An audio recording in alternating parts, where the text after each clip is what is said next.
প্রশ্নটা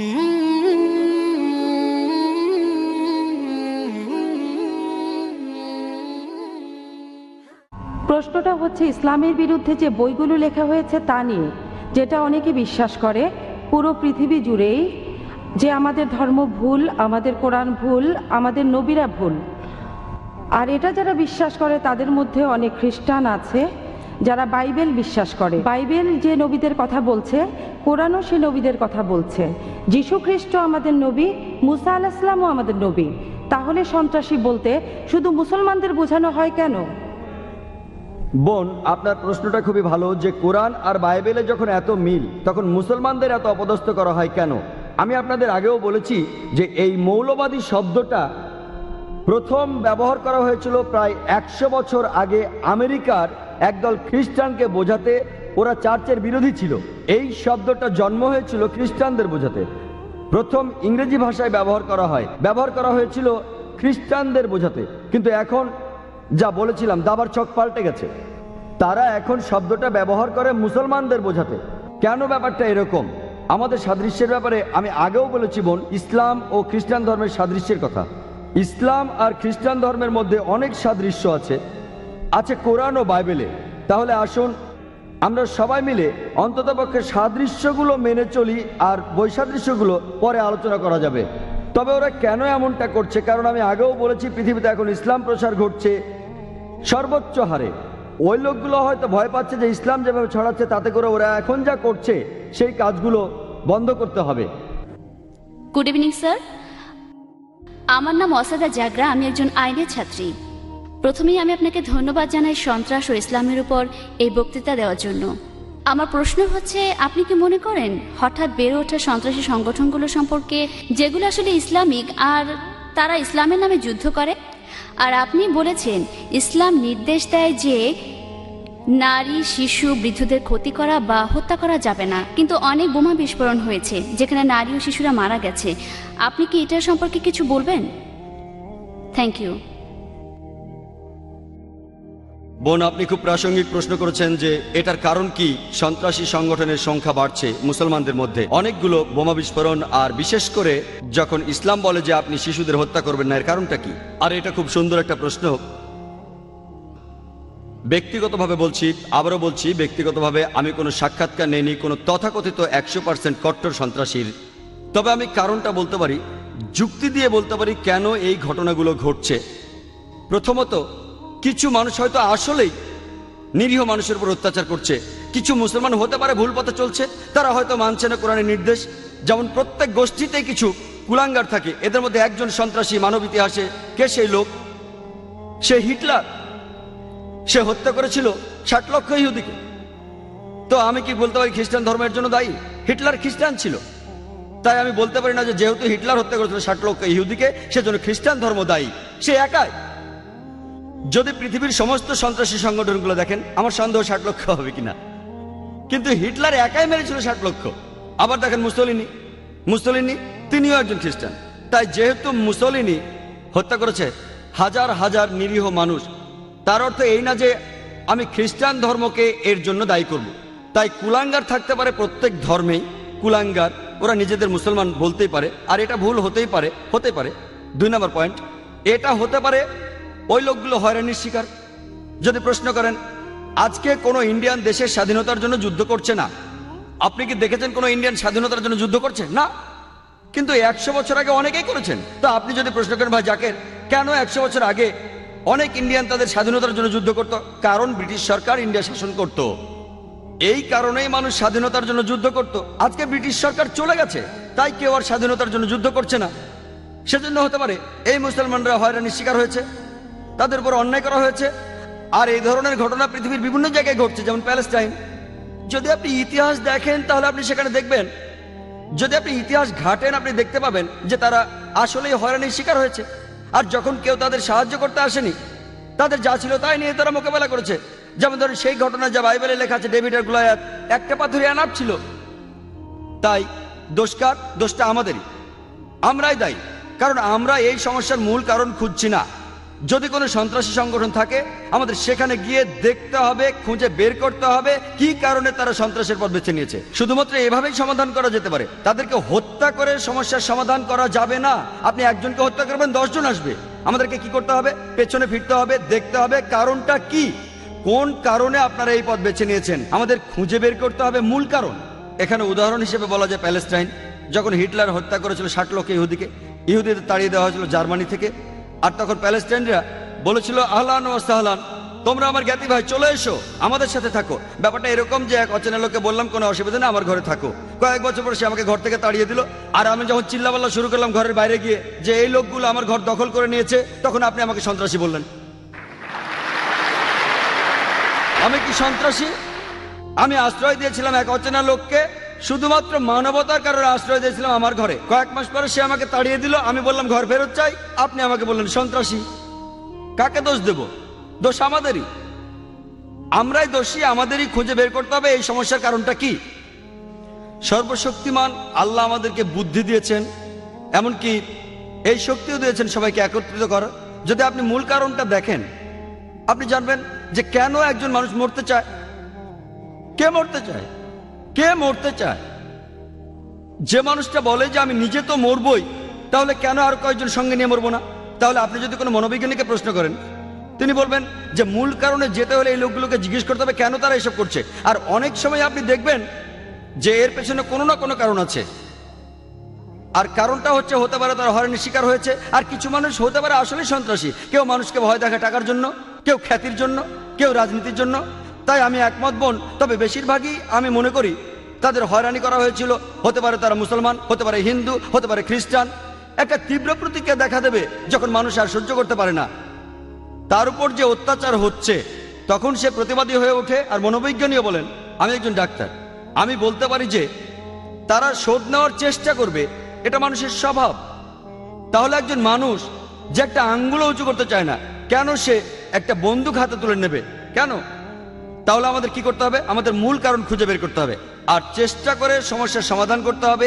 এটাই একমাত্র উপায় সবার ভালোর জন্য, যে এই সন্ত্রাস নিরীহ মানুষের উপর বন্ধ করতে হবে আর সব মানুষ যেন একসাথে থাকতে পারে এক জাতি হিসেবে।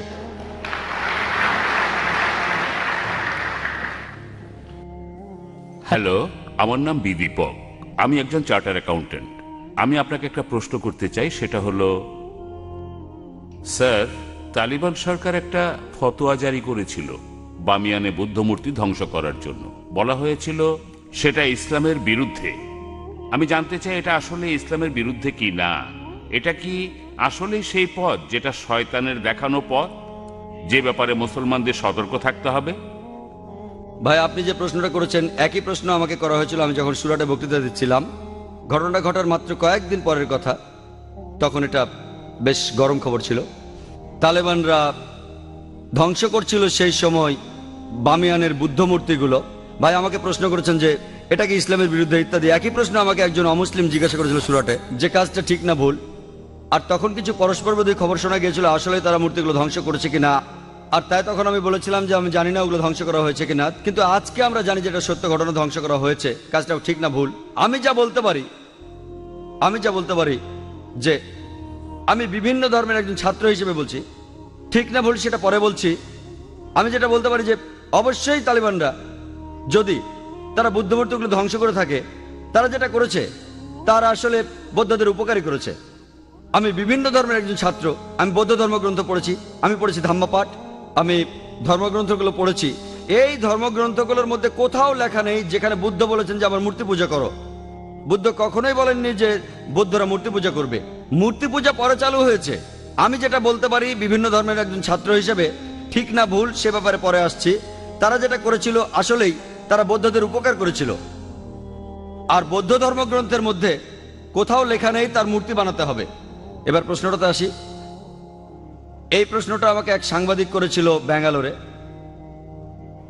যে শুধু এই কারণে ইসলাম মনে করে মূর্তি পূজা করা একেবারে নিষিদ্ধ।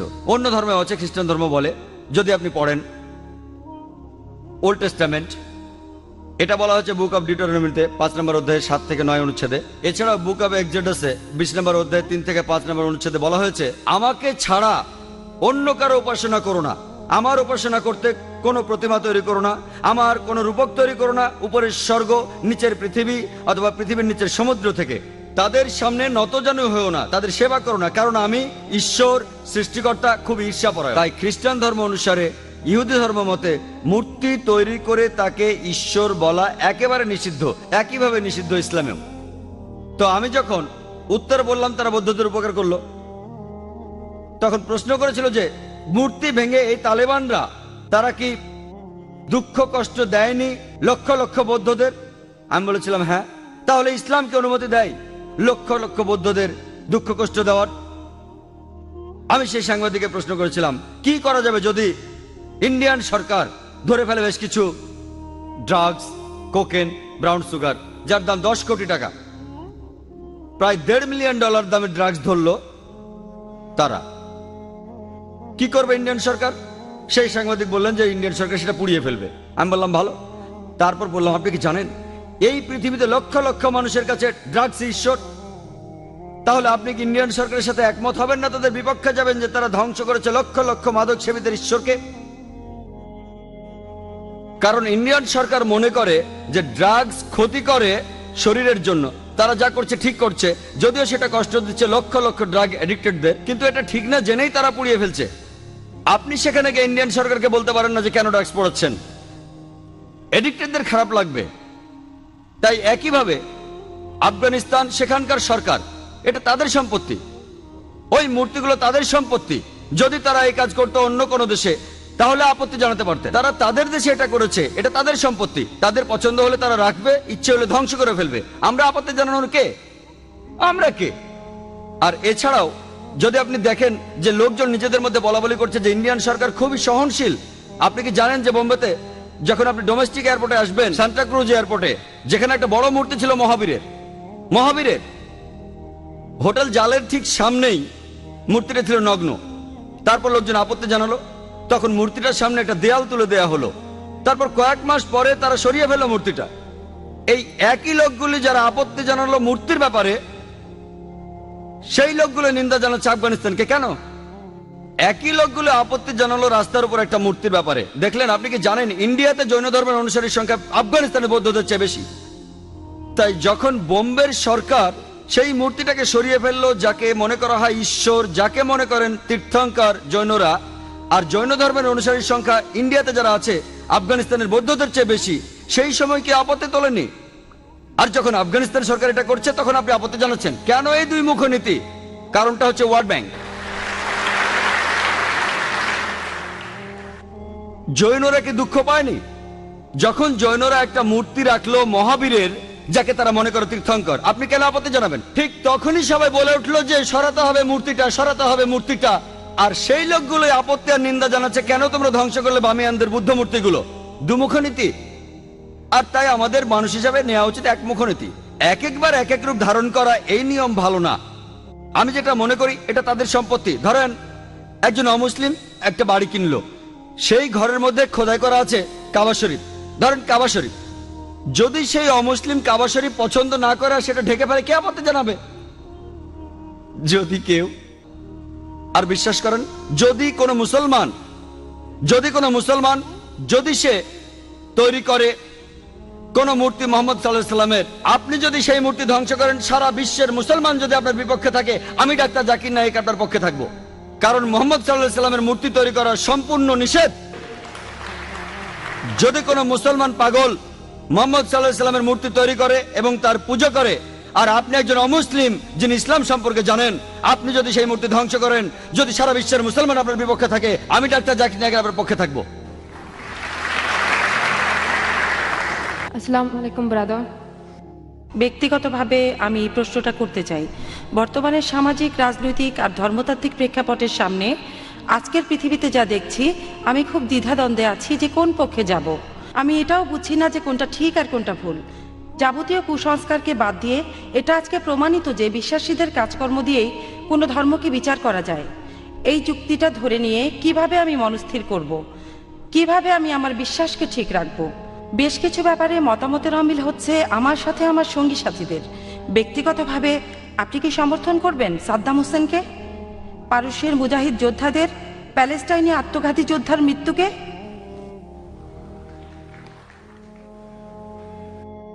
বোন, আপনি প্রশ্ন করেছেন পরস্পর বিরোধী দৃষ্টিভঙ্গি আর চিন্তাভাবনা নিয়ে। তিনি জানেন না কোনটা তার জন্য ঠিক, কার সাথে তিনি একমত হবেন, কার সাথে হবেন না, কি করা উচিত। তিনি আমাকে প্রশ্ন করেছেন যে আমি সমর্থন করি কিনা যা ঘটেছে প্যালেস্টাইনি মুজাহিদদের, যা হয়েছে সাদ্দাম হোসেনের ক্ষেত্রে ইত্যাদি। বোন, আমি আগেও বলেছি অনেক ক্ষেত্রে এগুলো হচ্ছে রাজনীতি। আমি তাই বলি যে সব কিছুর একটা লুকানো কারণ থাকে, কারণ আসলে আমি অনেক দেশে ভ্রমণ করি। আবারও বলি, ঠিক না বলে আল্লাহ মালুম, আমি বলতে পারি না যে ব্যাপারটা এই, কিন্তু আসলে এটার কারণ হাতে গোনা কিছু লোক আর রাজনীতিবিদরা, আবারও রাজনীতিবিদরা। তাহলে রাজনৈতিক কারণেই কাউকে বানানো হচ্ছে কোরবানির গরু, আর এটাই কারণ যে তারা দেখতে চায় যে কাজ হচ্ছে তাদের পক্ষে। আমি একজন মুসলমান হিসেবে যদি আমাকে প্রশ্ন করেন যে আমি কি করব, যদি কেউ আমাকে প্রশ্ন করে, আমি শুধু সত্যটাই বলবো। যদি কেউ তাদের ক্ষতি করে থাকে, যদি কেউ তাদের হত্যা করে থাকে, অত্যাচার করে, এক্ষেত্রে যদি তারা মোকাবেলা করে তাহলে ঠিক আছে, তা না হলে তারা পারে না। আপনি আমাকে জিজ্ঞেস করেছেন কি ঘটছে কোনো একটা বিশেষ ক্ষেত্রে, ওসামা বিন লাদেন বা সাদ্দাম হোসেন। আমি বলবো আমি পুরো ঘটনা জানি না, আমি ফতোয়া দিতে পারি না, আমি পারি না অভিযুক্ত করতে, কারণ আমি তাদের সাক্ষাৎকার নেইনি। মতামত দিতে হলে আগে সাক্ষাৎকার নিতে হবে। তাই আমি বলি আল্লাহ মালুম, আল্লাহ ভালো জানেন। আল্লাহ আমাকে কিয়ামতের দিন জিজ্ঞেস করবেন না যে ওসামা বিন লাদেন সন্ত্রাসী ছিল কিনা। আমি বলবো যদি সে কিছু ভুল করে থাকে, যদি সে নিয়ম নীতি ভাঙে কোরআন ও সুন্নাত, তাহলে সে খারাপ।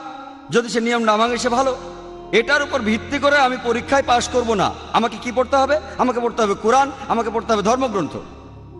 এই প্রশ্নের উত্তর দেবেন বিশেষজ্ঞরা যারা বিভিন্ন জায়গায় যান, আফগানিস্তানে গিয়ে সাক্ষাৎকার নেন ইত্যাদি। আর আমরা যেগুলো খবরের কাগজেও দেখে থাকি।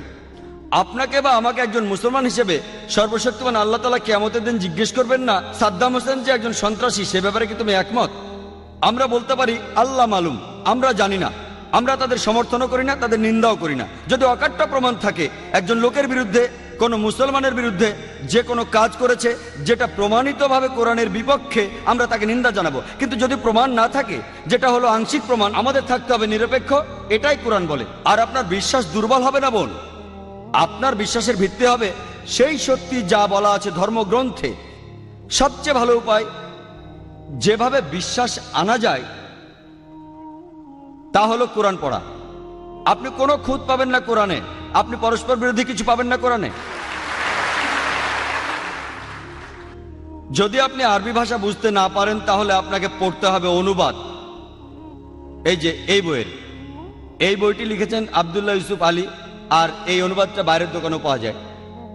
তাই বোন, আপনি যদি পড়েন কিভাবে জীবন ধারণ করতে হয় কোরআনের নির্দেশ অনুযায়ী, ইনশাআল্লাহ বিশ্বাস হবে মজবুত। আর বিশ্বাস করেন, আপনি মোটেও লজ্জা পাবেন না মূল নীতিগুলো মেনে চলতে ইসলামে। আপনার যদি যুক্তিবুদ্ধি থাকে তাহলে আপনি বুঝবেন কেন এই নীতিগুলো প্রণয়ন করা হয়েছে। আপনি বিশ্বাস করেন বোন, আমি ঘুরে বেড়াই পৃথিবীর বিভিন্ন দেশে, আমি কথা বলি, আমার মাথায় টুপি আছে, আমার দাড়ি আছে, আমি অনেক পশ্চিমা দেশে গিয়েছি, কখনো কোনো সমস্যায় পড়িনি। মাঝে মধ্যে কোনো মানুষ হয়তো প্রশ্ন করেছে, কিন্তু কোনো সমস্যা হয়নি। মানে কেন আমি ভয় পাবো সত্যি কথা বলতে? তাহলে যদি আপনার জ্ঞান থাকে ধর্মগ্রন্থ সম্পর্কে আর আপনার যুক্তিবুদ্ধি থাকে, আপনি গর্ববোধ করবেন। এমনকি আপনিও নিজেকে বলবেন আমার মতো, আপনিও নিজেকে বলবেন মৌলবাদী। আসসালামু আলাইকুম, আমি মোহাম্মদ ফজলুর রহমান আব্দুল্লাহ। আমার প্রশ্নটা হলো যে আমি চাকরি করি এই ছেলে, আমাদের দেয়া হয়েছে একটা হ্যান্ডবুক যেখানে লেখা আছে দায়িত্ব আর কর্তব্য। হ্যান্ডবুকটার প্রথম পৃষ্ঠার উপর লেখা আছে ভগবদ গীতার শ্লোক। আমি শ্লোকটা বলছি। यदा यदा हि धर्मस्य ग्लानिर्भवति भारत अभ्युत्थानम् अधर्मस्य तदात्मानं सृजाम्यहं परित्राणाय साधूनां विनाशाय चतुष्कृता धर्म संस्थापनार्थाय संभवामि युगे युगे। তারা বিশেষ করে উল্লেখ করেছে যে परित्राणाय साधूनां विनाशाय चतुष्कृता। যদি আপনি চান রক্ষা করতে সত্যকে অথবা ভালোকে, আপনাকে দূর করতে হবে খারাপ জিনিসকে, অন্য কোনো উপায় নেই। ঠিক আছে, তারপর আমি বলছি ওই শেষের দিকের শ্লোকটা হলো যে धर्म संस्थापनार्थाय संभवामि युगे युगे। এর অর্থ হলো আমি সব যুগেই, ঈশ্বর বলেছেন যে আমি সব যুগেই পৃথিবীতে আসি, কিন্তু আমাদের বিশ্বাস হলো, আমার হিন্দু ভাইদের বিশ্বাস হলো আমি সব যুগেই পৃথিবীতে আসি। আমি বলবো মিস্টার জাকির নায়েককে এটার ব্যাখ্যা করতে এই যে বিশ্বাসগুলো আমাদের আছে এগুলো ঠিক না ভুল। ধন্যবাদ। আমি আবারও অনুরোধ করছি দর্শক এবং ভলেন্টিয়ারদের, আমরা প্রশ্ন আশা করছি অমুসলিমদের কাছ থেকে, যাতে তাদের ভুল ভাঙাতে পারি। আর তারপর মুসলমানদের কাছে আসব, তারা তো অনেক অনুষ্ঠানে উপস্থিত থাকছেন। আমি চাইবো অমুসলিমরা বেশি করে প্রশ্ন করুন, আপনারা তো সুযোগ পান না, আপনারা সুযোগ পান না প্রত্যেকদিন ইসলামের উপর প্রশ্ন করার। আপনার প্রশ্নে আসি। ভাই যে উদ্ধৃতি দিলেন সেটা আছে ভগবদ গীতার 4র্থ অধ্যায়ে। তিনি উদ্ধৃতি দিয়েছেন, তবে বলেননি কোথা থেকে। সেটা হলো ভগবদ গীতার 4র্থ অধ্যায়। যখন এই পৃথিবীতে অধর্ম হয়, অসত্য আসে, মিথ্যে আসে, অরাজকতা আসে, তখনই সর্বশক্তিমান স্রষ্টা পৃথিবীতে আসেন এবং গ্রহণ করেন মানুষের রূপ, অবতার। আর তিনি দেখেন যে অরাজকতা চলছে, যে বিপদ চলছে, যে বিশৃঙ্খলা চলছে পৃথিবীতে, তিনি সবকিছু বন্ধ করতে আসেন অবতার বা মানুষের রূপ নিয়ে। এটা ঠিক, আমরা কি একমত? পার্থক্যটা হলো যে আমরা বলি মুসলমান হিসেবে, আমরা মুসলমানরা কি বলি যে সর্বশক্তিমান আল্লাহ তিনি তার দূত পাঠান। যখনই মানুষ বিপদে যায়, সত্য থেকে তিনি দূত পাঠাতে থাকেন। যেমন পবিত্র কোরআনের সূরা ফাতির 24 নম্বর আয়াতে, এমন কোন সম্প্রদায় নাই যাহার নিকট সতর্ককারী প্রেরিত হয় নাই। আমরা যা বলি তা হলো সর্বশক্তিমান আল্লাহ দূত পাঠান। যেমন আদম, মুসা, ঈসা, মুহাম্মদ সাল্লাল্লাহু সাল্লাম, তারা সবাই প্রেরিত দূত সর্বশক্তিমান আল্লাহর। হিন্দুরা বিশ্বাস করে অবতারবাদে, ঈশ্বর মানুষের রূপ নেন। আমরা বলি প্রেরিত দূত, তারা বলে ঈশ্বর মানুষের রূপ নেন। পার্থক্যটা এখানে। পার্থক্যটা হলো তারা বলে সর্বশক্তিমান ঈশ্বর পৃথিবীতে নেমে আসেন মানুষের রূপে। আমরা এতে একমত না, খ্রিস্টানরাও একমত না, ইসলাম একমত না। যে ব্যাপারে আমরা একমত কিছুটা মিল আছে, যদিও ব্যাপারটার মধ্যে অনেক পার্থক্য, তবে আমরা বলি যে সর্বশক্তিমান আল্লাহ দূত পাঠান। তারা আল্লাহর মনোনীত লোক, মানুষকে সত্যের পথে নিয়ে আসার জন্য। আর সর্বশেষ যে দূত পৃথিবীর বুকে এসেছেন তিনি হলেন মহানবী সাল্লাল্লাহু আলাইহি সাল্লাম। এবং আল্লাহ বহু গ্রন্থ পাঠিয়েছেন। আমি নাম ধরে উল্লেখ করতে পারি। যদি আপনি দেখেন সেখানে পাবেন ওল্ড টেস্টামেন্ট, নিউ টেস্টামেন্ট। আমরা মুসলমানরা বলি এটাই শেষ গ্রন্থ, এটাই শেষ গ্রন্থ সর্বশক্তিমান আল্লাহর। আমি মিসেস রাংওয়ালা। আপনি আপনার লেকচারে রাজা রামমোহন রায়ের প্রশংসা করলেন। আপনি কি জানেন তিনি পর্দা প্রথার বিরুদ্ধে ছিলেন? তিনি বলেছেন ইসলাম কেন মহিলাদের পর্দার পেছনে রেখে অবমাননা করে? হিন্দু মহিলাদের কি সালোয়ার কামিজে যথেষ্ট ভদ্র দেখায় না? বোন, আপনি খুব সুন্দর প্রশ্ন করেছেন যে আমি আমার লেকচারের মধ্যে রাজা রামমোহন রায়ের অনেক প্রশংসা করেছি। হিন্দুইজমে উনি যেসব সংস্কার করেছিলেন, তবে তিনি হিজাবের বিরুদ্ধেও কথা বলেছিলেন, যেটা ইসলাম ধর্মে আছে। আমি ব্যাপারে জানি কিনা, আর ইসলাম কেন মহিলাদের পর্দার আড়ালে রেখে তাদের অসম্মান দেখায়, আর হিন্দু কোনো মহিলা পর্দা না করে সালোয়ার কামিজ পরলে সে কি মার্জিত হবে কিনা। বোন, আপনাকে বুঝতে হবে, যদি আমি কোনো লোকের একটা বিষয়ে প্রশংসা করি তার মানে এই না যে আমি তার সব কথা মেনে নিলাম। যেমন ধরেন 4 বছর আগে ইন্ডিয়ার স্বরাষ্ট্রমন্ত্রী মিস্টার এল.কে. আদভানি আইনের ব্যাপারে সুপারিশ করেছিলেন ধর্ষণকারীর হওয়া উচিত মৃত্যুদণ্ড। তখন আমি প্রশংসা করেছি যে উনি ইসলামী মতবাদের সাথে একমত হয়েছেন যে ধর্ষণকারীর মৃত্যুদণ্ড হওয়া উচিত। তবে যখন আমি এল.কে. আদভানির প্রশংসা করছি তার মানে এই না যে তার সব কথাই মেনে নিচ্ছি, তবে ওনার এই কথার সাথে আমি একমত যে ধর্ষণকারীর মৃত্যুদণ্ড হওয়া উচিত। ইসলামে একই কথা বলছে। একইভাবে রাজা রামমোহন রায়, আমি তার প্রশংসা করি, তিনি একজন মহান সংস্কারক, তাকে শ্রদ্ধা করি। তবে এটাও জানি তিনি হিজাবের বিরুদ্ধে ছিলেন, ইসলাম ধর্মের যে নিয়মটা আছে। এখন আপনারা দেখবেন যে শালীনতা বা মার্জিত বলতে যেটা বোঝায় সেটা এক এক জায়গায় এক এক রকম হয়ে থাকে। যেমন ধরেন বেশ কিছু দেশ আছে আরবের, যেখানে বলা হয় যদি কেউ মহিলার দিকে তাকায়, কোনো মেয়ের দিকে তাকায়, সেটাকে বলা হয় অভদ্রতা। কোনো মহিলার দিকে তাকালে সেটা হবে অভদ্রতা। ইন্ডিয়াতে কোনো মহিলাকে যদি স্পর্শ না করেন সেটাই ভদ্রতা। সেজন্য যখন পুরুষ মহিলা একে অন্যকে অভিবাদন জানায় তারা হাত জোড় করে, কেউ কাউকে স্পর্শ করে না। যদি কোনো মহিলাকে স্পর্শ না করেন তাহলে আপনি ভদ্র। বেশ কিছু পশ্চিমা দেশে হ্যান্ডশেক করাটা হচ্ছে ভদ্রতা। একজন পুরুষ কোনো মহিলার সাথে হ্যান্ডশেক করলে সেটা ভদ্রতা। যদি হ্যান্ডশেক না করেন তাহলে ধরে নেওয়া হবে আপনি বন্ধুভাবাপন্ন নন। আরো কিছু পশ্চিমা দেশে মহিলাদের চুমু দেওয়াটা ভদ্রতা, যদি চুমু না দেন সেটা অভদ্রতা।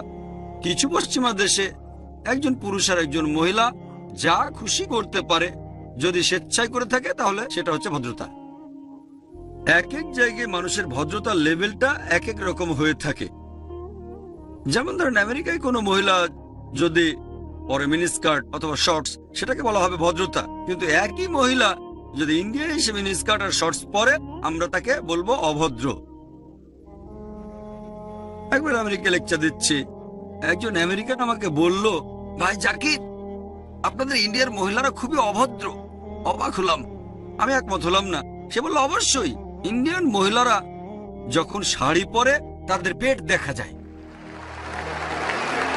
আমেরিকানদের দৃষ্টিভঙ্গিতে মহিলাদের পেট দেখানো অভদ্রতা। তাহলে পরিবেশ পরিস্থিতির উপর নির্ভর করে ভদ্রতা লেভেলটা বদলে যায়। আসুন এবার আমরা দেখি সর্বশক্তিমান ঈশ্বর আল্লাহ সুবহানাহু ওয়া তাআলা এই ভদ্রতা সম্পর্কে কি বলেছেন। আল্লাহ পবিত্র কোরআনে বলেছেন, সূরা নূর অধ্যায় নম্বর 24 আয়াত 30, মুমিন পুরুষদের বলো দৃষ্টি সংযত রাখতে, লজ্জাস্থানের হেফাজত করতে। আল্লাহ প্রথমে পুরুষদের শালীনতার কথা বলেছেন, তারপর মহিলাদের। একজন পুরুষ কোনো মহিলার দিকে তাকালে যদি মনে কোনো বাজে চিন্তা আসে, সে দৃষ্টি নিচু করবে। একবার একজন মুসলিম অনেকক্ষণ একটা মেয়ের দিকে তাকিয়েছিল। আমি বললাম, ভাই তুমি কি করছো? কোন মেয়ের দিকে এভাবে তাকানো হচ্ছে হারাম। সে আমাকে বলল, আমাদের নবীজি বলেছেন প্রথমবার অনুমতি আছে, দ্বিতীয়বার তাকানো যাবে না। আমি অর্ধেক তাকানো এখনো শেষ করতে পারিনি।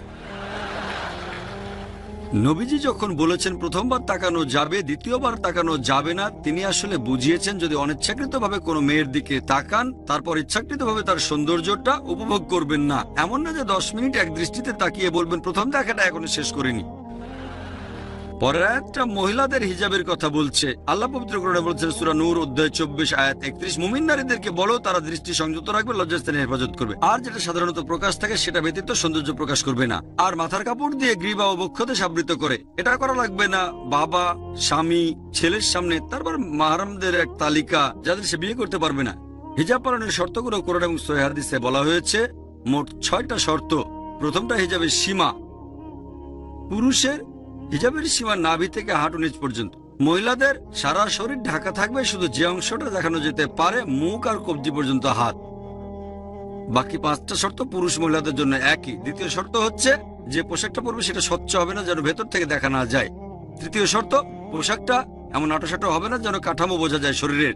চতুর্থ, পোশাকটা খুব আকর্ষণীয় হবে না যাতে বিপরীত লিঙ্গ আকৃষ্ট হয়। পঞ্চম, সেটা বিপরীত লিঙ্গের পোশাকের মতো হবে না। আর ষষ্ঠ, পোশাকের মধ্যে অবিশ্বাসীদের কোনো চিহ্ন থাকবে না। হিজাবের কারণ বলা হয়েছে সূরা আহজাব অধ্যায় 33 আয়াত 59। সেখানে আল্লাহ বলেছেন যে, হে নবী, তোমার স্ত্রীগণকে বলো, তোমার কন্যাদের ও মুমিন নারীদেরকে বলো, যখন বাড়ির বাইরে যাবে তারা যেন চাদর পরে, এতে করে তাদের চেনা যাবে, ফলে তাদেরকে উত্ত্যক্ত করা হবে না। মনে করেন দুজন যমজ বোন, তারা খুবই সুন্দরী, দুজন একই রকম সুন্দর। ধরেন তারা বোম্বের রাস্তায় হেঁটে বেড়াচ্ছে, মনে করেন পেডার রোডে। যমজ বোনদের একজন পরেছে পশ্চিমা পোশাক, মিনিস্কার্ট আর শর্টস, আর অন্য বোন পরেছে ইসলামিক হিজাব, পুরো শরীর ঢাকা, শুধু মুখমণ্ডল আর হাতের কবজি পর্যন্ত খোলা। মনে করেন তারা পেডার রোডে হেঁটে বেড়াচ্ছে, আর রাস্তায় কোনো একজন মাস্তান একটা বখাটে শিকারের অপেক্ষায় আছে, মেয়েদের উত্ত্যক্ত করবে। আমি আপনাদের প্রশ্ন করি, কোন মেয়েটাকে উত্ত্যক্ত করা হবে? মিনিস্কার্ট আর শর্টস পরা মেয়েটাকে উত্ত্যক্ত করবে, নাকি সেই মেয়েটাকে উত্ত্যক্ত করবে যে ইসলামিক হিজাব পরেছে? উত্ত্যক্ত করবে সেই মেয়েটাকে যে পশ্চিমা পোশাক পরে আছে। আসুন এবার দেখি হিন্দু ধর্মগ্রন্থগুলোতে ভদ্রতা সম্পর্কে কি বলা হয়েছে। ঋগ্বেদে উল্লেখ করা হয়েছে, গ্রন্থ নম্বর 8 অনুচ্ছেদ 33 পরিচ্ছেদ 19, বলা হয়েছে যে ব্রহ্মা যখন তোমাকে মেয়ে বানিয়েছেন, ব্রহ্মা যখন তোমাকে নারী বানিয়েছেন, তোমরা দৃষ্টি নিচু করবে আর চোখ তুলবে না, 2 পা একসাথে রাখবে। তোমরা সেটা প্রকাশ করবে না যেটা পোশাক আর পর্দা গোপন করে রাখে। তাহলে ঋগ্বেদ বলছে মহিলাদের পর্দা করা উচিত, তারা দৃষ্টি নিচু রাখবে আর চোখ তুলবে না। ঋগ্বেদে আরো উল্লেখ করা হয়েছে, গ্রন্থ নম্বর 10 অনুচ্ছেদ 85 পরিচ্ছেদ 30, সেই লোককে কেউ পছন্দ করে না যে তার স্ত্রীর পোশাক দিয়ে নিজের উরু ঢেকে রাখে। তাহলে ঋগ্বেদ বলছে যে বিপরীত লিঙ্গের মানুষের পোশাক পরা এটা নিষিদ্ধ। এছাড়া উল্লেখ করা হয়েছে মহাভারত চরিত্রে অধ্যায় নম্বর 2 পৃষ্ঠা নম্বর 71, যে রাম বলছেন, যখন পরশুরাম আসলেন, রাম তার স্ত্রী সীতাকে বললেন, যে উনি আমাদের গুরুজন, তোমার দৃষ্টি নিচু করো আর পর্দা দিয়ে ঢাকো। রাম তার স্ত্রী সীতাকে বলছেন পর্দা দিয়ে ঢাকো আর দৃষ্টি নিচু করে রাখো। যদি ইতিহাসের বই পড়েন, সে বইগুলোতে প্রাচীন আমলের কথা আছে, গুপ্ত সাম্রাজ্যের আমল আর তার পরবর্তী সময়। সে সময় মুদ্রায় মহিলাদের ছবি, পর্দা দিয়ে ঢাকা ইন্ডিয়ান মহিলা, ঘোমটা দিয়ে আছে কাঁধ পর্যন্ত, অনেকের হাত পর্যন্ত ঢাকা। অনেক ইন্ডিয়ান মহিলা যদি কখনো গ্রামে যান, মহিলারা পর্দা মানে তারা মাথা ঢেকে রাখে, অনেক মহিলা মুখ ঢেকে রাখে। তাহলে যদি ভালো করে দেখেন, এমনকি হিন্দু ধর্মগ্রন্থও বলছে মহিলাদের পর্দা মানা উচিত, মহিলার দৃষ্টি নিচু করবে। এমনও হতে পারে যে রাজা রামমোহন রায় এই অনুচ্ছেদগুলো পড়েননি। আল্লাহ চাইলে যদি রাজা রামমোহন রায় এই অনুচ্ছেদগুলো পড়তেন, তিনিও বলতেন যে মহিলাদের পর্দা মানা উচিত। 4 বছর আগে আমি স্বরাষ্ট্রমন্ত্রী এল কে আদভানির প্রশংসা করেছিলাম। তিনি বলেছিলেন ধর্ষণকারীর মৃত্যুদণ্ড হওয়া উচিত। হয়তো পরবর্তী স্বরাষ্ট্রমন্ত্রী তিনি বলবেন যে ইন্ডিয়ার মহিলাদের পর্দা মেনে চলা উচিত। হ্যাঁ ভাই, প্রথমে আপনার নাম আর পেশা বলেন। আসসালামু আলাইকুম, আমার নাম আফরোজ ওয়াসায়া। আমি একটা প্রাইভেট লিমিটেড কোম্পানির ম্যানেজার। আমি একটা প্রশ্ন করতে চাই। সব ধর্মই মানে যে সর্বশক্তিমান ঈশ্বর সবকিছুই করতে পারেন, তাহলে তিনি মানুষ হতে পারবেন না কেন? ভাই প্রশ্ন করলেন যে সব ধর্মই বিশ্বাস করে ঈশ্বর সবকিছু করতে পারেন, তাহলে তিনি কেন মানুষ হতে পারবেন না? বেশিরভাগ ধর্মই ইসলাম বাদে একটা ফিলোসফিতে বিশ্বাস করে যেটার নাম অ্যানথ্রোপোমরফিজম, যেটা সর্বশক্তিমান ঈশ্বর মানুষের রূপ ধারণ করেন। তারা এরকম মতবাদে বিশ্বাস করেন যে মহান ঈশ্বর তিনি এত পবিত্র যে মানুষের সীমাবদ্ধতা সম্পর্কে জানেন না, ব্যথা পেলে মানুষের কেমন লাগে, সমস্যা পড়লে কেমন লাগে তিনি জানেন না, ইত্যাদি সমস্যা। সেজন্য সর্বশক্তিমান ঈশ্বর পৃথিবীতে নেমে আসেন মানুষের রূপ নিয়ে, যাতে মানুষের জন্য আইন বানাতে পারেন। হঠাৎ করে শুনলে মনে হবে যুক্তিটা তো বেশ ভালোই। তবে আমি তাদেরকে বলি যে ধরেন আমি একটা ভিসিআর তৈরি করলাম, আমাকে কি ভিসিআর হতে হবে এটা জানতে যে ভিসিআর এর জন্য কোনটা ভালো কোনটা খারাপ? আমি তৈরি করেছি, আমাকে ভিসিআর হতে হবে না। আমি লিখবো ইনস্ট্রাকশন ম্যানুয়াল। যদি ভিসিআরটা চালাতে চান, video cassette recorder, video cassette রেখে প্লে বাটনে চাপ দেন। যদি ফাস্ট ফরওয়ার্ড চালাতে চান এফএফ বাটনে চাপ দেন। বন্ধ করতে চাইলে স্টপ বাটনে চাপ দেন। উপর থেকে ফেলবেন না, নষ্ট হয়ে যাবে। পানিতে ফেলবেন না, তাহলে নষ্ট হয়ে যাবে। আমি লিখবো ইনস্ট্রাকশন ম্যানুয়াল। একইভাবে সর্বশক্তিমান ঈশ্বর, যেহেতু তিনি মানুষের সৃষ্টিকর্তা, সেজন্য তাকে মানুষ হতে হবে না এটা জানতে যে মানুষের জন্য কোনটা ভালো কোনটা খারাপ। তিনি কি করবেন? একজন মানুষকে মনোনীত করবেন আর আসমানি কিতাব পাঠাবেন। মানুষের জন্য সর্বশেষ ও চূড়ান্ত আসমানি কিতাব পবিত্র কোরআন, আদেশ আর নিষেধ। যদি তর্কের খাতিরে আপনার কথাটা মেনেও নেই যে সর্বশক্তিমান ঈশ্বর সবকিছু করতে পারেন, তাহলে কেন মানুষ হতে পারবেন না? যদি তর্কের খাতিরে আপনার কথাটা মেনে নেই সর্বশক্তিমান ঈশ্বর সবকিছু করতে পারেন, তাহলে তিনি মানুষও হতে পারেন। যদি ঈশ্বর মানুষের রূপ নেন, তিনি আর ঈশ্বর থাকবেন না, কারণ ঈশ্বর আর মানুষের বৈশিষ্ট্য পুরোপুরি আলাদা। সর্বশক্তিমান ঈশ্বর তিনি হচ্ছেন অমর, অন্যদিকে মানুষ মরণশীল। এমন কাউকে পাবেন না যে একই সাথে অমর আর মরণশীল। ঈশ্বর তার কোনো শুরু নেই, অন্যদিকে মানুষের শুরু আছে। এমন কাউকে পাবেন না একই সাথে যার শুরু নেই আবার শুরু আছে। সর্বশক্তিমান ঈশ্বরের কোনো শেষ নেই, অন্যদিকে মানুষের শেষ আছে। এমন কাউকে পাবেন না যার একই সাথে কোনো শেষ নেই আবার শেষ আছে। এটা অর্থহীন। তাহলে হয় পাবেন ঈশ্বর, নয়তো পাবেন মানুষ। ঈশ্বর মানব পাবেন না, এটাও অর্থহীন। মানুষরা আমাদের খাওয়ার প্রয়োজন হয়, সর্বশক্তিমান ঈশ্বরের খাওয়ার প্রয়োজন হয় না। আল্লাহ পবিত্র কোরআনে বলেছেন সূরা আনাম অধ্যায় 6 আয়াত 14, আল্লাহ তাআলা সবাইকে খাবার দান করেন, কিন্তু তার খাওয়ার প্রয়োজন হয় না। মানুষের বিশ্রাম ঘুমের প্রয়োজন হয়, সর্বশক্তিমান ঈশ্বরের বিশ্রামের প্রয়োজন নেই। যদি আমি তর্কের খাতিরে আপনার কথাটা মেনে নিই যে সর্বশক্তিমান ঈশ্বর সবকিছু করতে পারেন, তাহলে সেই যুক্তিতে সর্বশক্তিমান ঈশ্বর মিথ্যাও বলতে পারেন, কিন্তু মিথ্যে বলা তো ঈশ্বরের কাজ না। যখনই মিথ্যে বলবেন তিনি আর ঈশ্বর থাকবেন না। যদি আপনার কথা মেনে নিয়ে ঈশ্বর সবকিছু করতে পারেন, তাহলে ঈশ্বর তিনি অবিচারও করতে পারেন। তবে যখনই ঈশ্বর অবিচার করবেন, তিনি আর ঈশ্বর থাকবেন না। আল্লাহ পবিত্র কোরআনে বলেছেন সূরা নিসা অধ্যায় নম্বর 4 আয়াত 40, আল্লাহ কারোর সাথে অনুপরিমাণও জুলুম করেন না। সর্বশক্তিমান ঈশ্বর চাইলে ভুলে যেতে পারেন, তবে ভুলে যাওয়া ঈশ্বরের কাজ না। আল্লাহ বলেছেন সূরা তাহা অধ্যায় 20 আয়াত 52 যে আল্লাহ তাআলা কখনো বিস্মৃত হন না। যখন ঈশ্বর ভুলে যাবেন, তিনি আর ঈশ্বর থাকবেন না। ঈশ্বর চাইলেই ভুল করতে পারেন, তবে ভুল করাটা ঈশ্বরের কাজ না। আল্লাহ বলেছেন সূরা তাহা অধ্যায় 20 আয়াত 52 যে আল্লাহ তাআলা কখনো ভুল করেন না। যদি ঈশ্বর ভুল করেন তিনি আর ঈশ্বর থাকবেন না। কোরআনের কোথাও বলা হয়নি যে আল্লাহ সবকিছু করতে পারেন। আল্লাহ পবিত্র কোরআনে বলেছেন সূরা ফাতির অধ্যায় 35 আয়াত 1 যে ইন্নাল্লাহা আলা কুল্লি শাইইন কাদির, নিশ্চয়ই আল্লাহ সবকিছুর উপরে কর্তৃত্বময়। এই কথাটা অনেক জায়গায় আছে।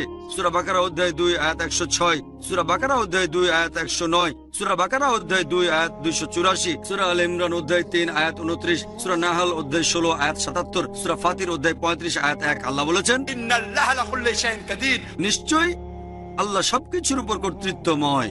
আল্লাহ বলেছেন সূরা বুরুজ অধ্যায় 85 আয়াত 16 যে আল্লাহ তিনি যা ইচ্ছা তাই করতে পারেন, তিনি যা ইচ্ছা করেন তাই করতে পারেন। তবে আল্লাহ সুবহানাহু ওয়া তাআলা কখনো মিথ্যে বলতে চাইবেন না, কখনো ভুল করতে চাইবেন না, তিনি কখনো মানুষের রূপ ধারণ করতে চাইবেন না। তিনি শুধু সেগুলোই করতে চাইবেন যেগুলো আল্লাহর কাজ। আশা করি উত্তরটা পেয়ে। হ্যাঁ বোন। আমার নাম সায়রা, আমি একজন টিচার। আপনার লেকচারে আপনি ইসলামের স্তম্ভের কথা বললেন, তার মানে ঈমান আনা ইত্যাদি, আর হিন্দু ধর্মের গ্রন্থের সাথে সাদৃশ্যের কথা বললেন। হিন্দুইজমে কি ইসলামের এই 5টা স্তম্ভ সম্পর্কে কিছু বলা হয়েছে? বোন আপনি প্রশ্ন করলেন, আমি ঈমানের স্তম্ভের কথা বলেছি আমার লেকচারে, হিন্দু ধর্মগ্রন্থের সাথে সেগুলো তুলনা করেছি। এখন ইসলামের স্তম্ভ আর হিন্দু ধর্মগ্রন্থের মধ্যে কোনো সাদৃশ্য আছে কিনা? হ্যাঁ বোন, সময় কম বলে সাদৃশ্যের কথাগুলো সব বলতে পারিনি, এটা নিয়ে সারাদিন কথা বলা যায়। ইসলাম ধর্মের স্তম্ভগুলোর ব্যাপারে যদি বলতে হয়, এটা আছে সহিহ বুখারীতে খণ্ড নম্বর 1 বুক অব ঈমান হাদিস নম্বর 8। আমাদের নবীজি মুহাম্মদ সাল্লাল্লাহু আলাইহি ওয়াসাল্লাম বলেছেন ইসলামের ভিত্তি হচ্ছে 5টা মূলনীতি, 5টা স্তম্ভ। প্রথমটা হচ্ছে কালেমা লা ইলাহা ইল্লাল্লাহ মুহাম্মাদুর রাসূলুল্লাহ, আল্লাহ ব্যতীত কোনো উপাস্য নেই আর মুহাম্মদ সাল্লাল্লাহু আলাইহি ওয়াসাল্লাম আল্লাহর প্রেরিত রাসূল। দ্বিতীয় হচ্ছে নামাজ আদায় করা, তৃতীয় হচ্ছে যাকাত দেওয়া, চতুর্থ হচ্ছে সাওম রমজান মাসে রোজা রাখা, আর পঞ্চম জীবনে অন্তত একবার হজ পালনের জন্য মক্কা যাওয়া। এই হলো ইসলামের 5টা স্তম্ভ। প্রথমটা হচ্ছে এক আল্লাহ এবং তার রাসূল মুহাম্মদ সাল্লাল্লাহু আলাইহি ওয়াসাল্লামকে বিশ্বাস করা, এ সম্পর্কে আগে বলেছি। এরপর ইসলামের দ্বিতীয় স্তম্ভ নামাজ। ইসলাম ধর্মের নামাজের সবচেয়ে গুরুত্বপূর্ণ অংশ হচ্ছে সিজদা করা। আল্লাহ পবিত্র কোরআনে বলেছেন সূরা আলে ইমরান অধ্যায় 3 আয়াত 43, ইয়া মারইয়াম মুকনুতি লিরাব্বিকি ফাসজুদি, হে মরিয়ম তোমার প্রতিপালকের প্রতি অনুগত হও, যারা সিজদা দেয় তাদের সাথে সিজদা করো।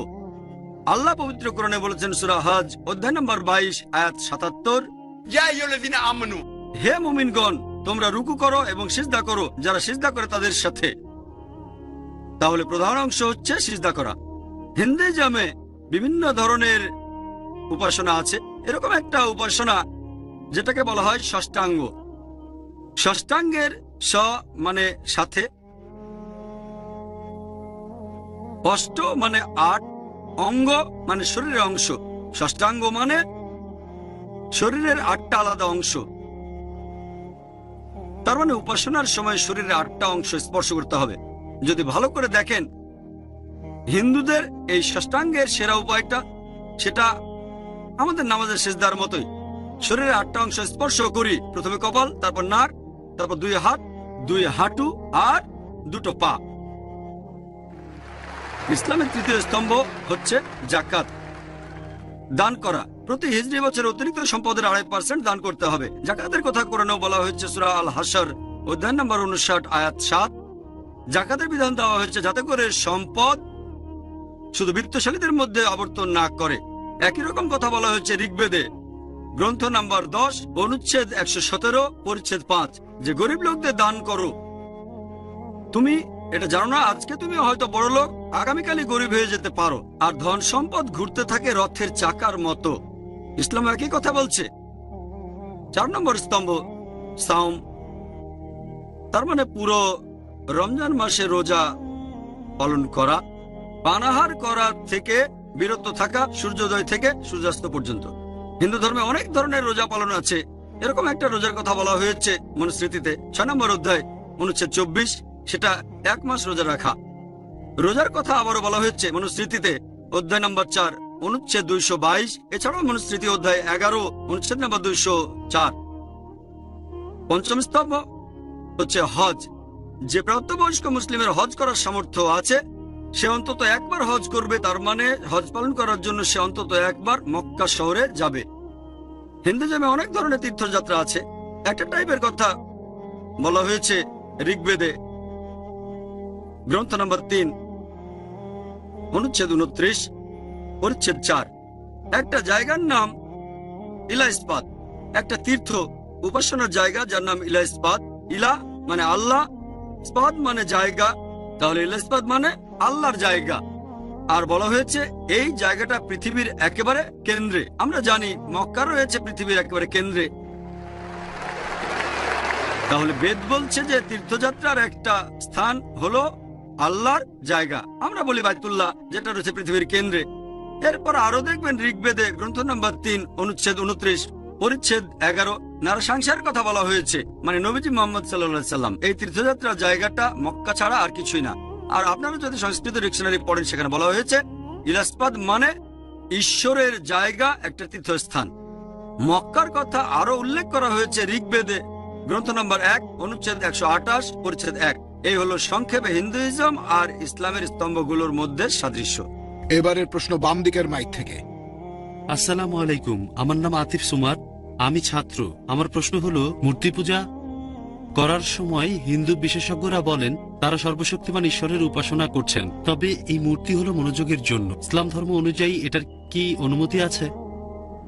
ভাই, আপনি প্রশ্ন করলেন হিন্দু বিশেষজ্ঞরা এটা মানেন যে মূর্তি পূজা করা ভুল, তবে ঈশ্বরের কাছে প্রার্থনা করার সময় মূর্তি রাখা হয় মনোযোগ দেওয়ার জন্য। তারা মানেন ঈশ্বরের প্রতি মূর্তি নেই, তবে মূর্তি হলো মনোযোগের জন্য। এটা সঠিক কিনা? এইসব হিন্দু বিশেষজ্ঞরা হিন্দু ধর্মগ্রন্থ পড়েছেন, আর এই বিশেষজ্ঞরা মানেন সর্বশক্ত ঈশ্বরের কোনো প্রতিমূর্তি নেই। তারা যেটা বলেন, যেসব মানুষ সচেতনতার নিচু স্তরে রয়েছে তাদের মনোযোগের জন্য মূর্তির প্রয়োজন হয়। যখন সচেতনতার উঁচু স্তরে চলে যাবেন তখন মূর্তির প্রয়োজন হয় না। আমি এই পণ্ডিত আর বিশেষজ্ঞদের বলবো যে যেসব মানুষ সচেতনতার উঁচু স্তরে তাদের মনোযোগের জন্য মূর্তি লাগে না। আমরা মুসলিমরা অলরেডি সেই উঁচু স্তরে পৌঁছে গেছি, আমাদের মনোযোগের জন্য মূর্তির প্রয়োজন হয় না। এছাড়া এক পণ্ডিত আমাকে বলেছিলেন আমাদের শিশুদের সাথে কথা বলার সময় তাদেরকে সহজভাবে বোঝাতে হয়। যদি আপনার ছেলে জিজ্ঞেস করে বিদ্যুৎ কেন চমকায়, আপনি বলবেন যে ঠাকুরমা ওখানে চাক্কি পিষছে। বিদ্যুৎ চমকাচ্ছে কারণ ঠাকুরমা চাক্কি পিষছে, স্বর্গে বসে ঠাকুরমা ময়দা গুঁড়ো করছে। আমি বললাম ইসলাম অনুযায়ী আমরা মিথ্যে বলতে পারি না, ঠাট্টা করেও না। যদি আমার ছেলেকে বলি বিদ্যুৎ চমকাচ্ছে কারণ ঠাকুরমা চাক্কি পিষছে, যখন সে স্কুলে যাবে তখন জানতে পারবে যে বিদ্যুৎ চমকানোর কারণ হচ্ছে গরম বাতাসের আয়তন বেড়ে যাওয়া। তখন সেরকম ভাববে আমার বাবা মিথ্যেবাদী। আমাদের বুঝতে হবে যে আমরা সত্যি কথা বলবো। পণ্ডিত আর বিশেষজ্ঞরা বলেন যে নিচু স্তরে মনোযোগের জন্য মূর্তির প্রয়োজন, উঁচু স্তরে গেলে মূর্তির প্রয়োজন হয় না। যেমন আমরা ক্লাস 2তে যখন পড়ি তাহলে দরকার হয়, উঁচু স্তরে গেলে দরকার হয় না। আমি তাদের বলি, ধরেন আমি একজনকে অঙ্ক পড়াচ্ছি ক্লাস 2তে, যখন আমরা অঙ্ক পড়াই তখন বলি 2 যোগ 2 সমান 4। এখন 2 যোগ 2 সমান এটা ক্লাস 10-এ উঠলেও সেটা 4, গ্র্যাজুয়েশনেও 4, পিএইচডি করলেও সেটা 4ই থাকবে। কোন সাবজেক্টের মূল শিক্ষাটা একই রকম থাকে। 2 যোগ 2 সমান 4 হোক সেটা ক্লাস 2তে, ক্লাস 10-এ, গ্র্যাজুয়েশন অথবা পিএইচডিতে। ব্যাপারটা একেবারে পরিষ্কার। পবিত্র বেদে হিন্দুদের ধর্মগ্রন্থে বলা হয়েছে যে ঈশ্বরের কোনো প্রতিমূর্তি নেই। এটাই মূল শিক্ষা। মূল জিনিসটাকে বদলাতে পারবেন না। কেউ যদি আমাকে বলে যে ক্লাস 2তে 2 যোগ 2 সমান 5, আপনি ছেলেকে বলবেন না চিন্তা করো না, ক্লাস 10-এ উঠলে তোমাকে বলবো 2 যোগ 2 সমান 4, আমি এখনই শুধরে দেব।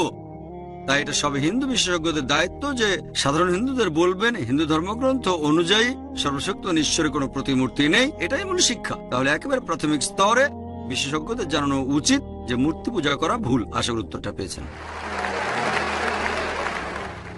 চতুর্থ প্রশ্ন, প্রশ্নটা করা হচ্ছে চিরকুট থেকে, করেছেন ভাই রোহিত শাহ। তিনি বলেছেন, ইসলাম যদি শান্তির ধর্ম হয়ে থাকে তাহলে এখানে জিহাদের কথা বলা হচ্ছে কেন? অর্থাৎ যুদ্ধ আর খুনোখুনির কথা। আসলে হিন্দুইজম হলো শান্তির ধর্ম। ভাই খুবই গুরুত্বপূর্ণ একটা প্রশ্ন করেছেন যে ইসলাম শান্তির ধর্ম হলে জিহাদের কথা বলছে কেন, যুদ্ধ করে কাফিরদের হত্যা করা? আপনার মতে হিন্দুইজম শান্তির ধর্ম। ইসলাম ধর্মে জিহাদ নিয়ে অনেকের মধ্যে একটা ভুল ধারণা আছে। এই ভুল ধারণা যে শুধু অমুসলিমদের মধ্যে আছে তাই নয়, অনেক মুসলিমদের মধ্যে ভুল ধারণা আছে।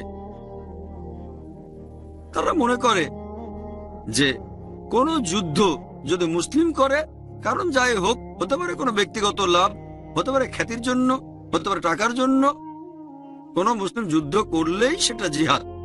মুসলিমরা যুদ্ধ করলে সেটা জিহাদ হয়ে যাবে না।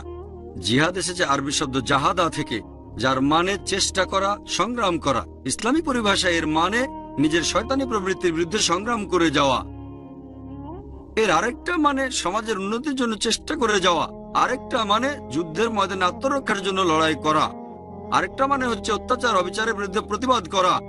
জিহাদের মূল অর্থ হচ্ছে চেষ্টা করা অথবা সংগ্রাম করা।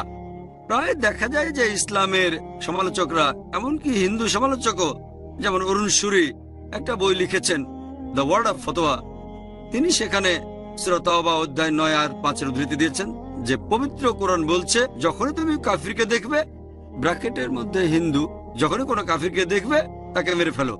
যদি পবিত্র কোরআন খুলে আপনি এই সূরাটা পড়েন, অধ্যায় 9 আয়াত 5, সেখানে বলা হয়েছে যখনই তুমি কাফিরকে দেখবে তাকে মেরে ফেলো।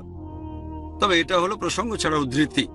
প্রসঙ্গ জানতে হলে কয়েকটা আয়াত আগে থেকে শুরু করেন। সূরা তাওবার প্রথম আয়াতগুলোতে একটা শান্তি চুক্তির কথা বলা হয়েছে, যেটা হয়েছিল মুসলিম আর মক্কার মুশরিকদের মধ্যে। পরবর্তীতে মক্কার মুশরিকরা এই শান্তি চুক্তির শর্তগুলো ভেঙে ফেলে। আল্লাহ সুবহানাহু ওয়া তাআলা সূরা তাওবার 5 নম্বর আয়াতে বললেন, মক্কার মুশরিকদের উদ্দেশ্যে পাঠালেন সতর্কবাণী, সবকিছু ঠিক করে ফেলো 4 মাসের মধ্যে, তা না হলে আমাদের সাথে যুদ্ধ হবে। তারপর যুদ্ধের ময়দানে আল্লাহ তাআলা মুসলিমদের বলেছেন যখন তোমরা শত্রুদের দেখবে, যখন কাফিরদের দেখবে, তাদের মেরে ফেলো। পবিত্র কোরআনের এই আয়াতটা বলছে যুদ্ধের ময়দানের কথা, যখন মুসলিমরা সত্যের পক্ষ নিয়ে যুদ্ধ করছে, মিথ্যার বিরুদ্ধে, শত্রুদের বিরুদ্ধে। যদি তারা আক্রমণ করে, তোমরা ভয় পেও না, তাদের মেরে ফেলো। যে কোনো আর্মি জেনারেল তার সৈনিকদের মনোবল চাঙ্গা করতে গিয়ে বলবে শত্রুকে মেরে ফেলো, সে বলবে না যে শত্রুদের ছেড়ে দাও। কোরআন একই কথা বলছে। আর অরুণ সুরি 5 নম্বর আয়াতের পর সূরা তাওবার চলে গেলেন 7 নম্বর আয়াতে। যে কোনো বুদ্ধিমান মানুষ বুঝবে 6 নম্বর আয়াতে উত্তরটা আছে এই অভিযোগের বিরুদ্ধে।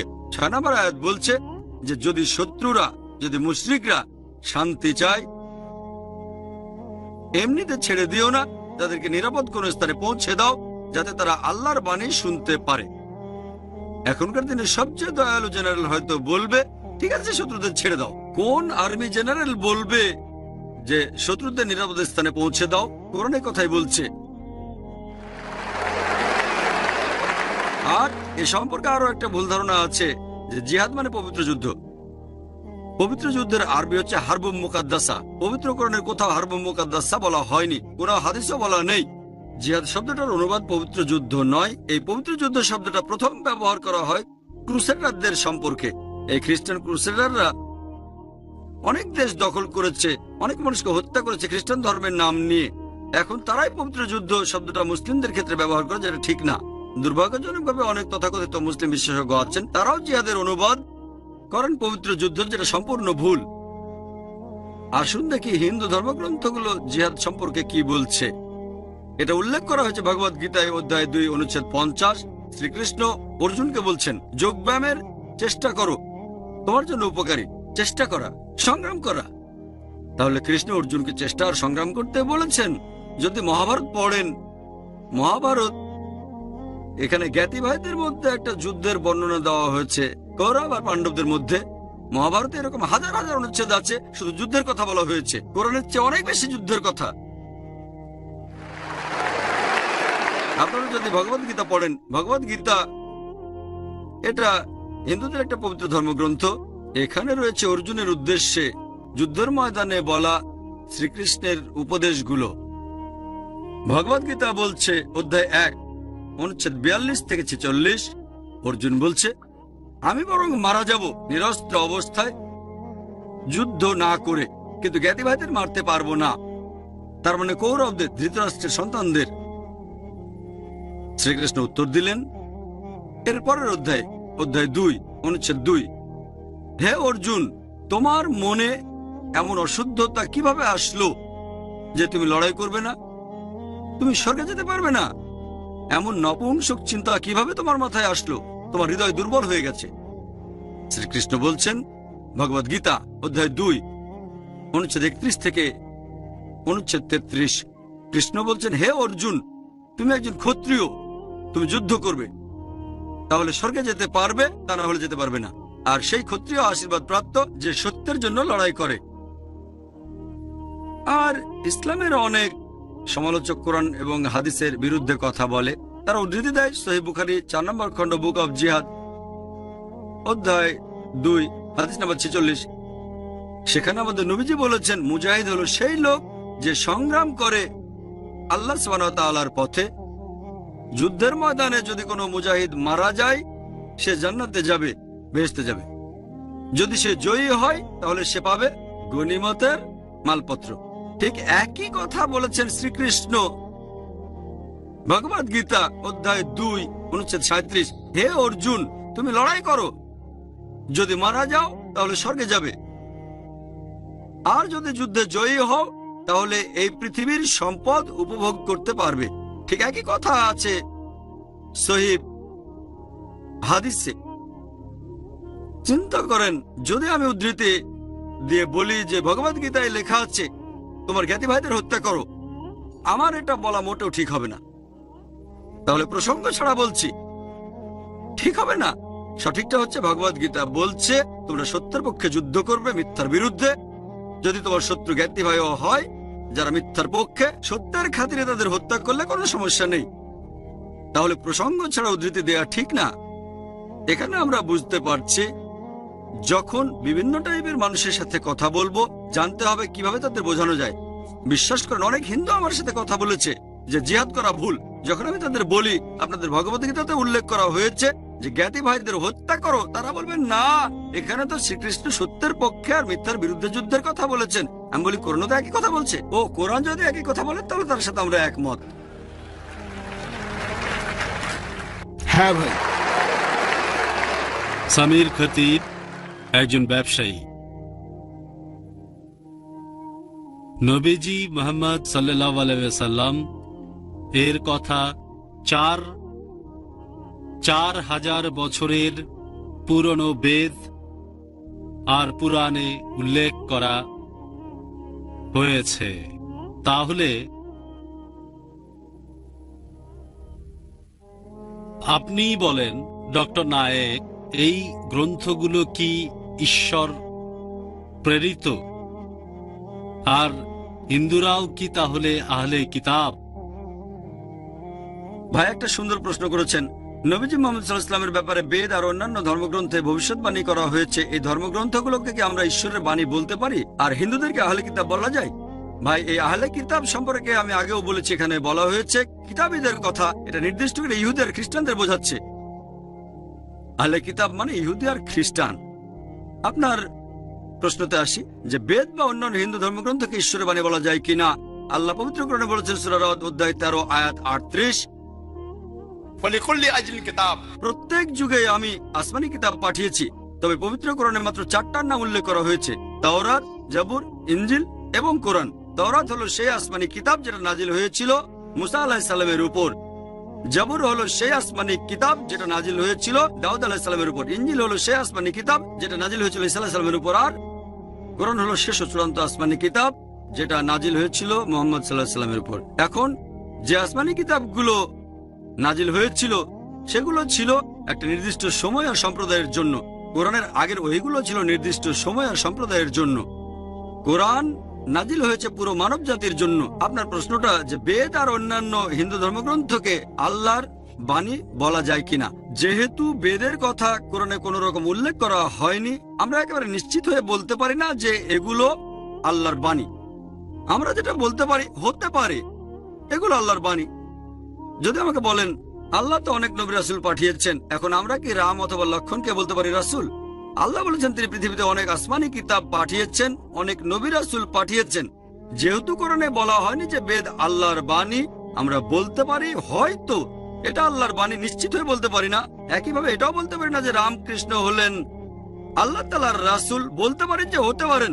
যেহেতু কোরআনে এটা উল্লেখ করা হয়নি তাই নিশ্চিতভাবে বলতে পারি না, তবে হতে পারেন। তারপরও যদি রাম আল্লাহ তাআলার রাসূল হয়েও থাকেন, যদি কৃষ্ণ আল্লাহর রাসূল হয়েও থাকেন, যদি বেদ আল্লাহর বাণী হয়েও থাকে, এটা ছিল একটা নির্দিষ্ট সময় আর সম্প্রদায়ের জন্য। বর্তমানে আপনি পৃথিবীর যে অংশেই থাকেন, আপনার মানা উচিত সর্বশেষ ও চূড়ান্ত আসমানি কিতাব অর্থাৎ পবিত্র কোরআন আর সর্বশেষ ও চূড়ান্ত নবী মুহাম্মদ সাল্লাল্লাহু আলাইহি সাল্লামকে। হিন্দু ধর্মগ্রন্থে তাকে বলা হয়েছে অন্তিম অবতার। এবারে চিরকুট প্রশ্ন করেছেন ভাই অমর সিনহা। তিনি বলেছেন, আপনি ইন্টারফেইথ ডায়ালগ চালু করেছেন, আপনি কি তাদের সাথে একমত যারা বলে যে পৃথিবীর সব ধর্মই এক? ভাই, আপনি প্রশ্ন করলেন যে আমি ইন্টারফেথ ডায়ালগ চালু করেছি, আমি কি তাদের সাথে একমত যারা বলেন যে সব ধর্ম আসলে এক? পৃথিবী জুড়ে অনেক জায়গায় ইন্টারফেথ ডায়ালগ অনুষ্ঠিত হয়ে থাকে, এমনকি বোম্বেতেও। সেখানে আমরা দেখি বিভিন্ন ধর্ম থেকে বেশ কিছু ধর্মীয় ব্যক্তিত্ব স্টেজে উঠে বলেন যে সব ধর্মই আসলে এক। একজন হিন্দু লোক আসবে, হিন্দু ধর্মীয় ব্যক্তিত্ব, যে সব ধর্মই এক। একজন মুসলিম এসে বলবে যে সব ধর্মই এক। তারপর খ্রিস্টান এসে বলবে সব ধর্মই এক। আমি তাদেরকে একটা সহজ প্রশ্ন করতে চাই, যদি মেনে নেন যে সব ধর্মই এক, তাহলে একজন খ্রিস্টান ধর্মযাজক কি খ্রিস্টান ধর্ম ত্যাগ করে ইসলাম গ্রহণ করবেন? একজন মুসলিম লোক ইসলাম ত্যাগ করে কি হিন্দু ধর্ম গ্রহণ করবে? একজন হিন্দু পুরোহিত কি হিন্দুইজম বাদ দিয়ে খ্রিস্টান হয়ে যাবে? সবাই বলবেন না। এই মানুষগুলো নিজেদেরকে সেকুলার হিসেবে পরিচয় করিয়ে দিতে চায়, এভাবে একে অন্যের পিঠ চুলকে দেয়। ব্যাপারটা যেন একজন ছাত্র টিচারকে প্রশ্ন করছে 2 যোগ 2 সমান কত হবে স্যার? 2 যোগ 2 সমান কি 3 হবে, নাকি 4 হবে, নাকি হবে 5? 3 জন টিচার স্টেজে এসে বলল যে সবগুলো উত্তরই সঠিক। 2 যোগ 2 সমান 3 হবে, 2 যোগ 2 সমান 4 হবে, আবার 2 যোগ 2 সমান 5 হবে। এটা ফালতু কথা ছাড়া আর কিছুই নয়। আমি ইসলাম এবং কম্পারেটিভ রিলিজিয়নের একজন ছাত্র, বিভিন্ন ধর্মগ্রন্থ পড়েছি, বিভিন্ন ধর্মের রীতিনীতি সম্পর্কে জানি, এগুলো একরকম না। আমি সাম্প্রদায়িক সৌহার্দ্যে বিশ্বাস করি, ইন্টারফেথ ডায়ালগে বিশ্বাস করি। আমি বলবো, যদি আপনারা এরকম বলেন যে মনে করেন পৃথিবীতে যতগুলো ধর্ম আছে, যতগুলো ধর্মগ্রন্থ আছে, অন্তত পক্ষে একটা ধর্মগ্রন্থ পুরোপুরি 100% আল্লাহ তাআলার বাণী, এই অনুমানটাতে কোন ধর্মীয় ব্যক্তিত্ব আপত্তি জানাবেন না। আমিও এটা মানতে আপত্তি করব না। অন্ততপক্ষে একটা ধর্মগ্রন্থ আল্লাহ তাআলার বাণী। খ্রিস্টানরা বলবে ঠিক আছে, অন্ততপক্ষে একটা মানে বাইবেল ঈশ্বরের বাণী। হিন্দুরা বলবে সমস্যা নেই, অন্তত বেদ ঈশ্বরের বাণী। মুসলিমরা বলবে সমস্যা নেই, অন্তত কোরআন আল্লাহ তাআলার বাণী। আমি কি করব? এইসব নির্দেশগুলো জোগাড় করব খ্রিস্টানদের বাইবেল থেকে, হিন্দু ধর্মগ্রন্থ বেদ থেকে, আর মুসলিমদের কোরআন থেকে। তারপরে যে সাদৃশ্যগুলো দেখেন, ধরেন 50টা বিষয় কমন। এখন বিভিন্ন ধর্মগ্রন্থ থেকে আমরা যদি 50টা কমন জিনিস সবার সামনে তুলে ধরি, তাহলে সবাই মেনে নেবে যে বিভিন্ন ধর্মের অন্তত পক্ষে এই কথাগুলো নিশ্চিতভাবে মহান ঈশ্বরের বাণী। কেউ এগুলো প্রয়োগ করতে আপত্তি করবে না, কারণ কথাগুলো সব ধর্মগ্রন্থেই আছে। এই সাম্প্রদায়িক সৌহার্দ্যের মূলে রয়েছে কোরআনের একটা আয়াত, সূরা আল ইমরান অধ্যায় 3 আয়াত 64 বলা হয়েছে, এসো সেই কথায় যা আমাদের ও তোমাদের মধ্যে এক। হয়তো কিছু পার্থক্য আছে, ধর্মগুলোর মধ্যে বেশ কিছু পার্থক্য আছে। আমি চাইলে হিন্দুইজম আর ইসলামের পার্থক্য নিয়েও বলতে পারি, তবে এই সাদৃশ্যগুলোর ব্যাপারে কেউ আপত্তি জানাতে পারবে না, কমন জিনিসগুলোর ব্যাপারে, কারণ এই কথাগুলো সব ধর্মগ্রন্থেই বলা হয়েছে। হতে পারে কিছু মানুষ ধর্মগুলো সম্পর্কে জানে না, তারা অপমানিত বোধ করতে পারেন। যেমন ধরেন আপনি বললেন সবগুলো ধর্মগ্রন্থই হোক, বাইবেল হোক, বেদ অথবা কোরআন, সবাই বলছে মূর্তি পূজা করা উচিত না। যেহেতু বেদ সম্পর্কে জানেন না তাই অপমানিত বোধ করতে পারেন। তারপরও সে আমার বিরুদ্ধে যাবে না, কারণ যদি আমার বিরুদ্ধে যায় তাহলে বেদের বিরুদ্ধেও যাবে, যেটাকে বলে তার ঈশ্বরের বাণী। তাহলে ইন্টারফেথ ডায়ালগ আর সাম্প্রদায়িক সৌহার্দ্যের সেরা উপায় হচ্ছে এসো সেই কথাই যা আমাদের ও তোমাদের মধ্যে এক। আশা করি উত্তরটা পেয়েছেন।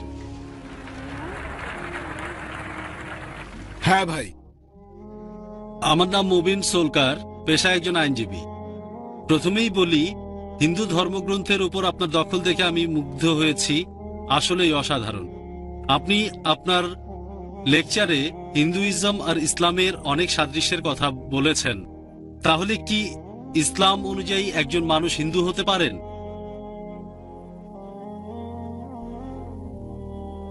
ভাই খুবই সুন্দর একটা প্রশ্ন করেছেন।